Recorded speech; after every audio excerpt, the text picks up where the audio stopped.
All right, so we get to figure out how to run a clicker. So this is Rachel Meskin. Hi. And I'm Kellian Adams, and we work with Green Door Labs. We were just talking about how we're educators and we're also game designers, which seems to be a unicorn these days. Not many people actually have experience in both. But we are also of the Legs Not Fingers camp. So we'll do the Legs Not Fingers dance. We're practicing it backstage. So we wanted to tell you guys a little bit about a game that we built for the Girl Scouts of America, and it's called Agents of Change. And we have a little bit about sort of what we were thinking about doing. We'll start out with the purpose and concept, and then I'll pass it on to Rachel, and Rachel will talk a little bit more about what our final products looked like. And then we thought we might talk a little bit more about the challenges and solutions of working with nonprofits and cultural spaces.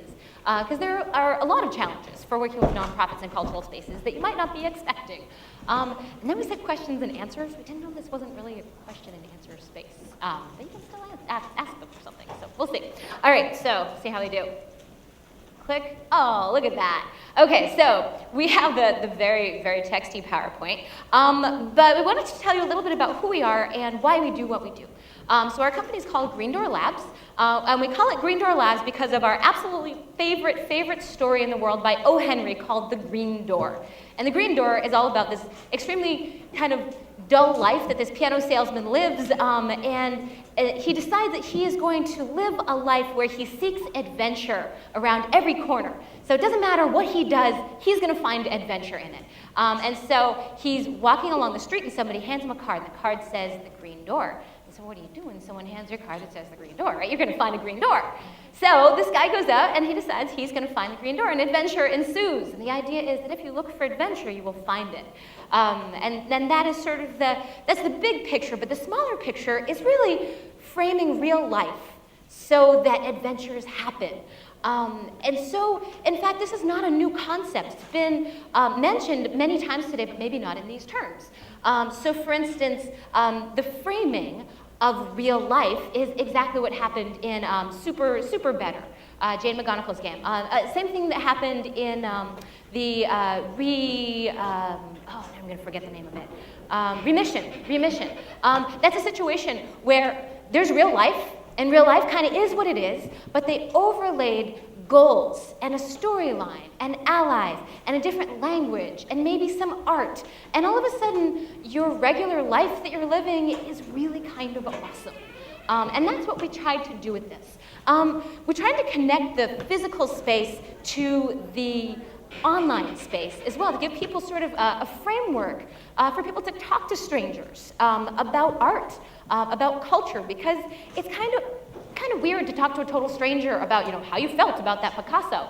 But maybe you're talking about, whether that Picasso is worth collecting for the post-apocalyptic world that you live in. That's a little more comfortable for an 11 or 12-year-old.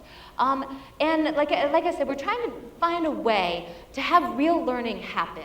It's hard to ask people in-depth questions when they're in a physical space, because physical spaces are often very high-stress spaces.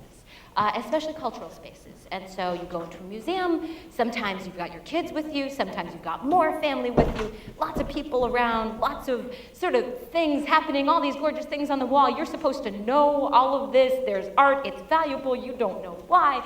Maybe not the perfect opportunity to say to somebody, what do you think is the meaning of life? That doesn't always lend itself to those kinds of questions, but it's still a very powerful experience. So if you can capture this experience while people are in the space, and then let them kind of calm down, be somewhere quiet, and think about it in maybe a more personal space, then that's that connection that we're looking for. Come on, there we go. Okay, so another thing that we do, because Rachel and I are both educators, we feel really strongly about learning goals.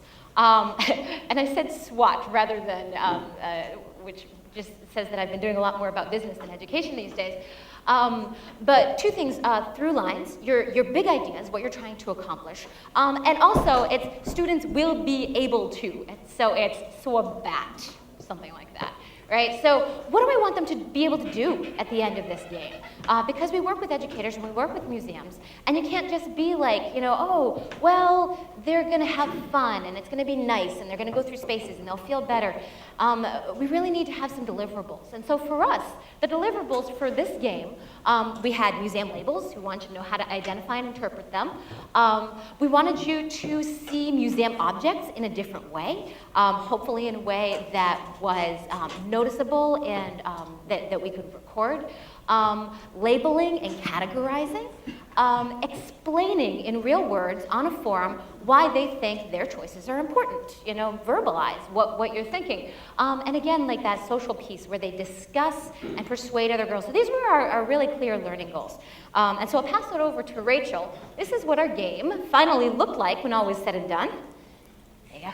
Okay, hi everybody. I'm Rachel. I was the lead designer on this project. When this was just kind of like a little tiny idea in my head before we even talked about making it into a game, it was because I had visited museums and I always thought, you know, I actually worked at the Smithsonian's National Zoo, so I have this kind of, you know, I understand how curation works, I understand how collections work, and I would still go into museums and be like, why is this here? I don't even understand why this particular object belongs here. Hey, look, that's a game. So we didn't identify our audience right away, but then we found out 200,000 Girl Scouts were going to be in DC for their annual sing-along, Rock the Mall, and we thought that they would be the perfect audience for this, and that's when it turned into Agents of Change. Agents of Change is actually Girl Scouts language. It's be your own agent of change. You know, make a big difference in the world. So the big story of the game is basically you are from this terrible post-apocalyptic world. It's completely void of culture, communication, civilization, biodiversity, after like a long and dark age of suffering, environmental destruction, war, everything terrible that you can imagine. There's no evidence of anything. So one day you and your team of undercover agents decide to go on a quest to try to find out the truth, find out more, because there has to be more than what there is in front of you.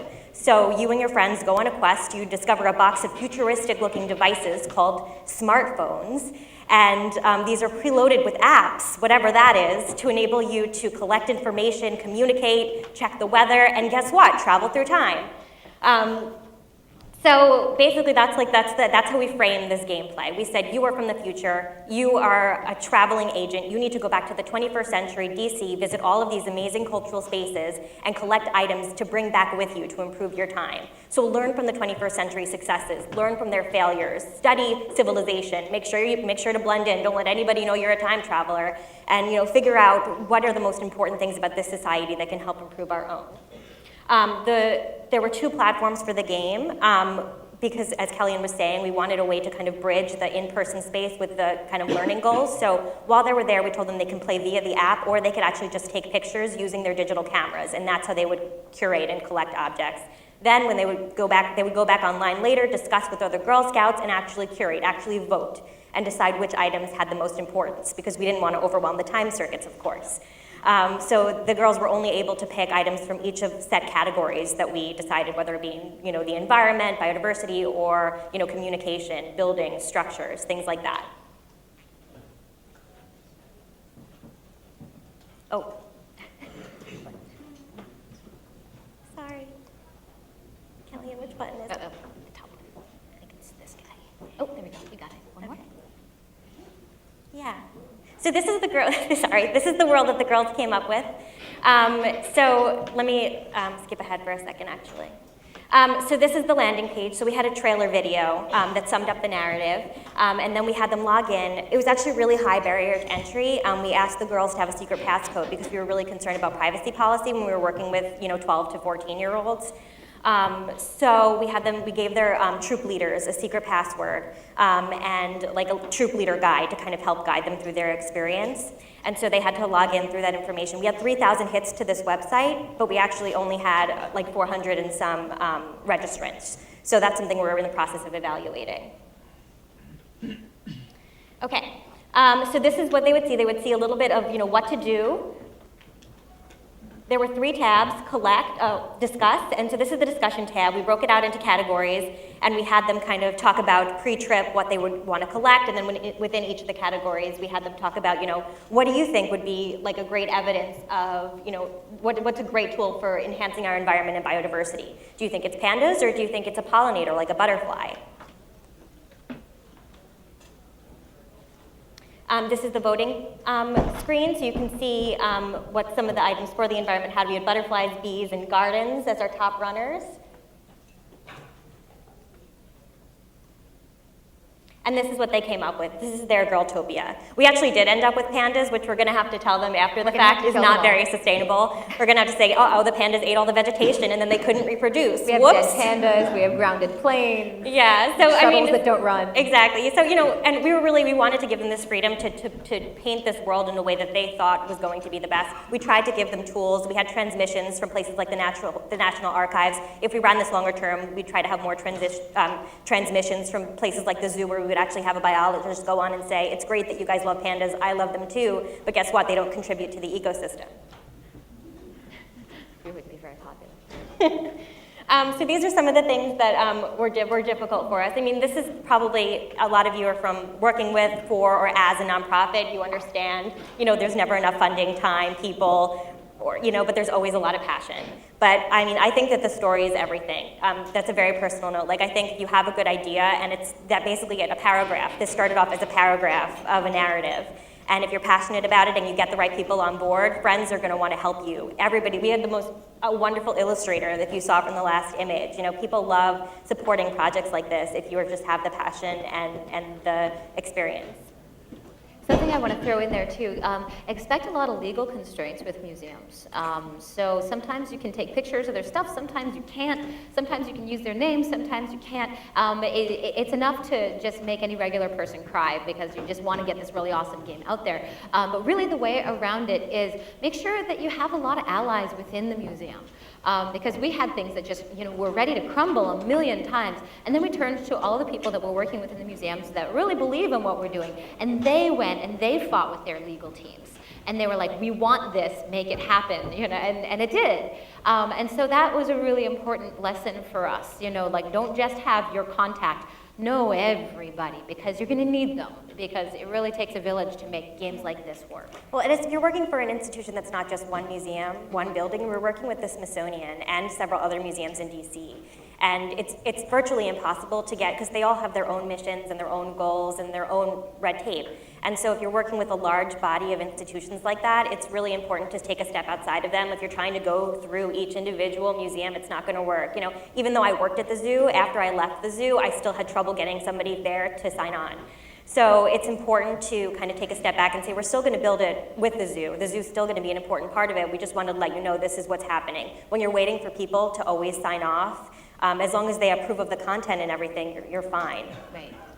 And then we wanted to talk just, you know, really super briefly about lessons we learned. These are very few of the lessons we learned, because we learned a lot. And we're still evaluating. The game just ended on Sunday. Yes, yes. So we're still learning a lot of things. One of the things that we learned was, you know, working with teachers. If you haven't done it before, then it's definitely a different experience than working with other kinds of clients. And of course, we're teachers ourselves, so we kind of understand. But because we're teachers, we're like, oh, we're going to involve all the educators in our design. Don't do that. That was a really bad idea. Because, of course, they're educators and they're passionate about what they do, understandably so. But boy, did it, you know, we had a million different voices and, you know, really delayed our design process until finally we just had to be like, okay, listen, if these are our goals, then you need to leave it up to us to find a design that will actually accomplish that. Also, being flexible, that was really, really important, maybe more with nonprofits than with other things. You know, our game changed so much by the end from what we had started out at the beginning. We hadn't expected that, but we will now. So just, you know, expect things to break, expect a lot of red tape. You know, these are nonprofits, they are famous for moving slow. Museums are not known for their speedy responses to things.